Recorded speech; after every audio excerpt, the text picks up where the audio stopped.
प्रिय विद्यार्थियों, पिछले वीडियो में हम सॉल्यूशन इकाई के अंतर्गत सॉल्यूशन क्या है यानी विलयन क्या है और सॉल्यूशन टाइप्स, विलयन के प्रकार, विलेय और विलायक की मात्रा के आधार पर अध्ययन किए थे। आज के इस वीडियो में हम विलयन के प्रकार पर ही चर्चा करेंगे, परंतु भौतिक अवस्था यानी विलयन के प्रावस्था के आधार पर विलयन के प्रकार के विषय में अध्ययन करेंगे। हम जानते हैं कि द्रव्य की प्रमुख तीन अवस्थाएं होती हैं और तीनों अवस्थाओं में यदि विलायक सॉल्वेंट उपस्थित है तो इस तरह से सॉल्वेंट ही जो कि विलयन का एक प्रावस्था होता है।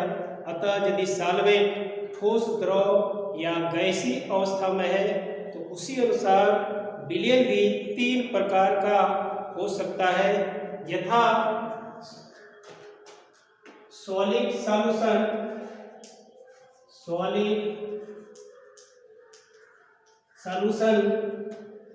लिक्विड सॉल्यूशन,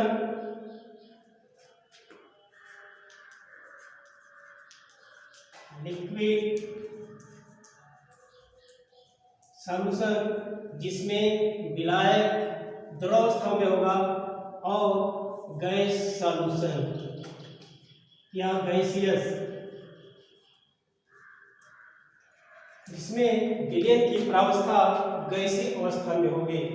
और विलेय और विलायक के स्टेट के अनुसार विलेय पुनः जो है प्रत्येक, यदि सॉलिड सॉल्यूशन है तो इसमें विलेय जो है ठोस, द्रव, गैस, और उसी अनुसार अगर विलायक लिक्विड अवस्था में है तो ठोस, विलेय जो है ठोस, द्रव और गैस तीनों अवस्था में हो सकता है, और उसी अनुसार गैसीय विलायक में भी विलेय ठोस, द्रव और गैस तीनों अवस्था में हो सकता है।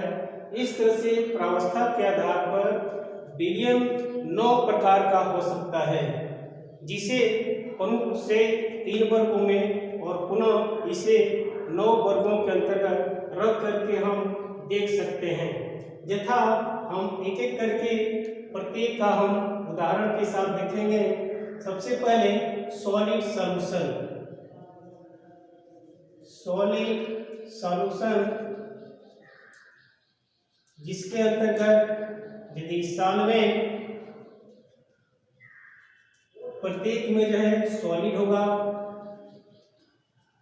सॉलिड और सॉलिड, और शैलो की यदि चर्चा करें तो शैलो की प्रावस्थाएं 3 हो सकती हैं, यानी सॉलिड, लिक्विड और गैस। और इस तरह से ये तीनों प्रकार के उदाहरण हम देख सकते हैं कि यदि ठोस है, इसका अर्थ है कि इसमें यानी सॉलिड विलायक में ही सॉलिड विलेय के कण जो है परिक्षिप्त होते हैं परमाणु या अणु के रूप में, और इस तरह का जो उदाहरण हो सकता है एग्जाम्पल के रूप में एलॉय, यानी धातुओं के जो एलॉय होते हैं, ये मिश्र धातु जो कहलाते हैं, ये प्रायः जैसे कॉपर, इन, गोल्ड, यह एक ठोस विलयन है। उसी अनुसार सॉलिड, लिक्विड, जिसमें सॉलिड अवस्था में विलायक और लिक्विड विलेय हो सकता है, और इस तरह से इसका जो प्रमुख उदाहरण हो सकता है अमलगम, जिसमें सोडियम या अन्य धातुएं मरकरी के साथ मिलकर के, यानी सोडियम और मरकरी मिलकर के ये अमलगम बनाते हैं।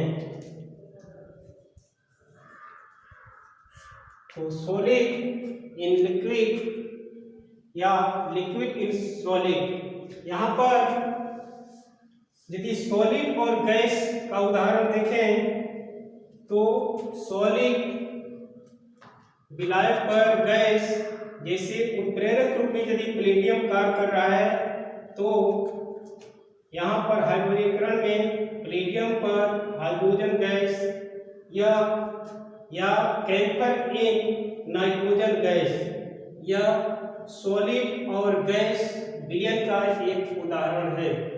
यहाँ प्रावस्था के अनुसार हम ये भी देख सकते हैं कि यदि विलय की मात्रा कम है तभी वह विलायक के रूप में कार्य करता है। जैसे सिरप में यदि 60% शुगर है और 40% यदि एक्वस है यानी जल है, तो उस स्थिति में चूंकि यह जल प्रावस्था के रूप में है इसलिए यहाँ पर जल जो है विलायक के रूप में कार्य करेगा, सॉल्वेंट। तो वाटर एज ए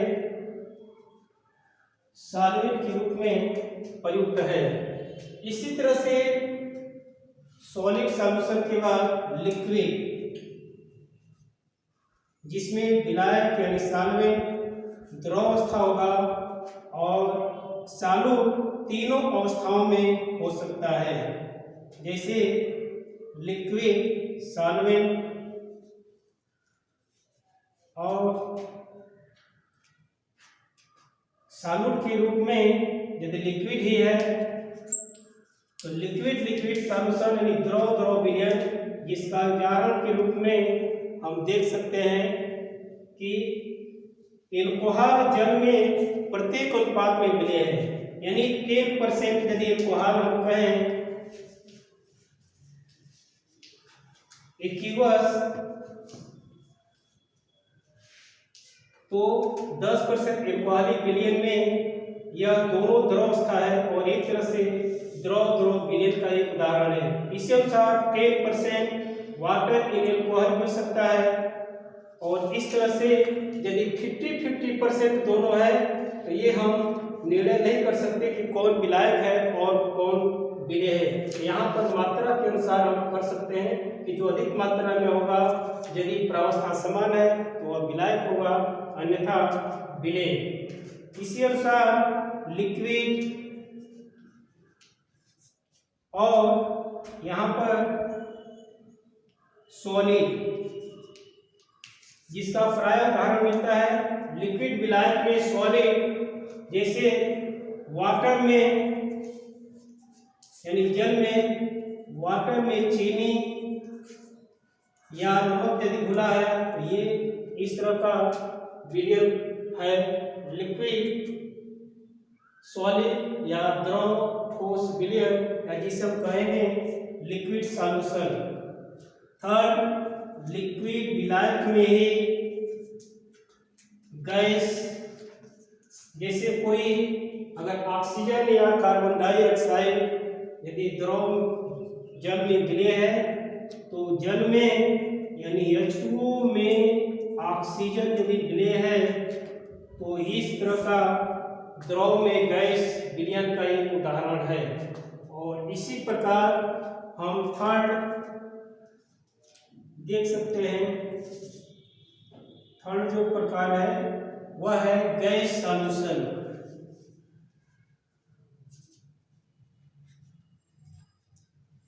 जिसमें विलायक या विलयन की प्रावस्था गैसीय होगी और विलय की प्रावस्था अलग अलग हो सकता है।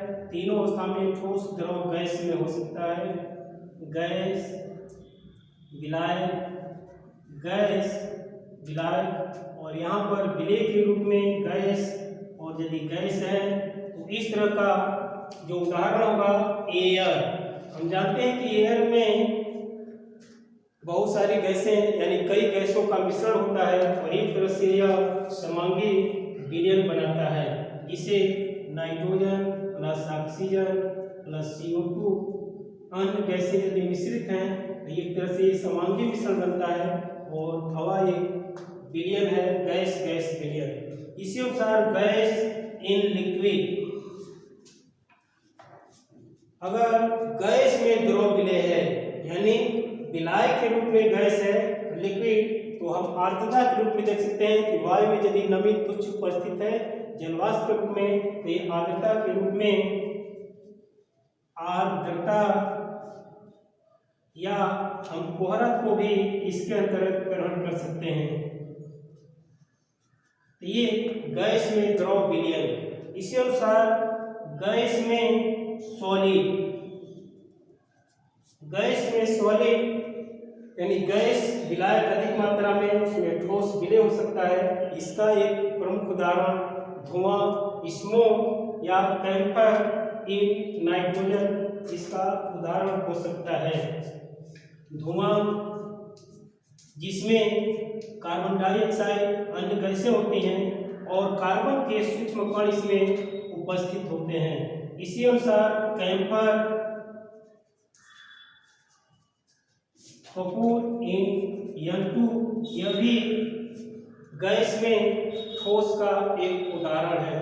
तो इस तरह से प्रावस्था के आधार पर कुल 9 प्रकार के विलयन हो सकते हैं, जिसमें प्रमुख रूप से जो हमारे सामने या जिसका हम जानते हैं, सभी जानते हैं विलयन क्या है, और कॉमन रूप में हम लिक्विड विलयन यानी द्रव विलयन के रूप में द्रव में द्रव विलयन या द्रव में ठोस विलयन या द्रव में गैसीय विलयन जो प्रमुख है, इसी के विषय में हम आगे भी अध्ययन करेंगे और यही प्रमुख है जिसके विषय में हमें अध्ययन करना होता है।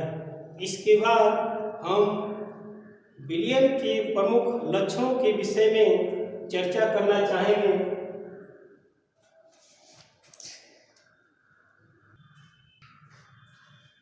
विलयन के प्रमुख गुणों की यदि चर्चा करें तो विलयन एक प्रावस्था माध्यम होता है, जिसमें विलयन एक प्रावस्था निकाय है या सिस्टम है जिसमें एक से अधिक घटक अवयव उपस्थित होते हैं।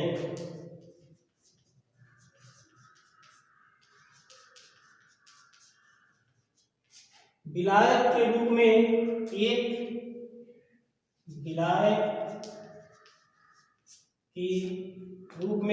एक विलय जो है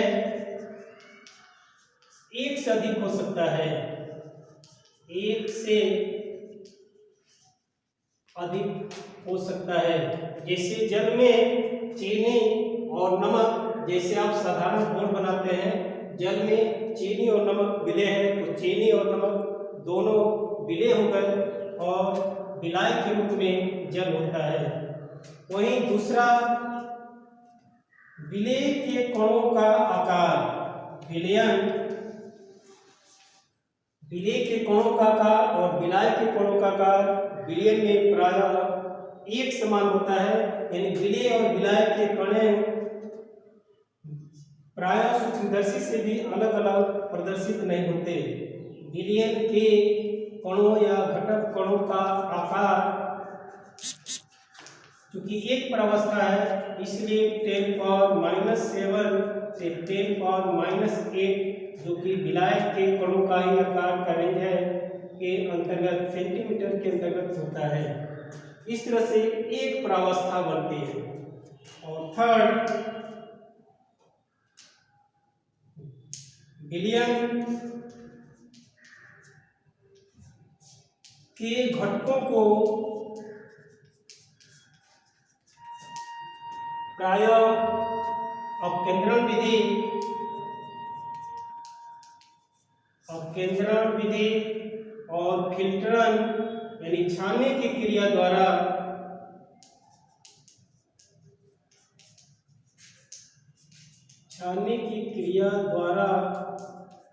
पृथक नहीं कर सकते।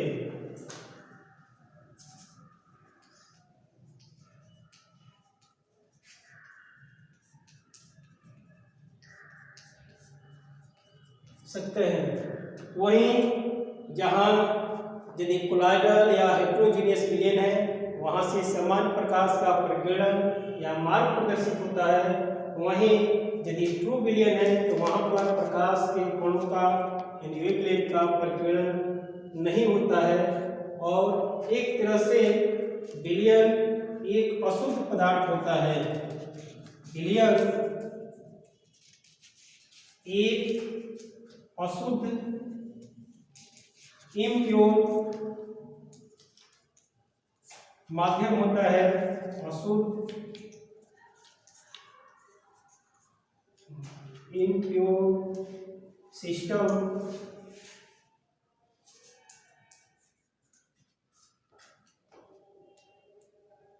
अशुद्ध पदार्थ होता है, जिसके कणों के बीच रासायनिक क्रिया नहीं होती है, जिसके घटक कणों के बीच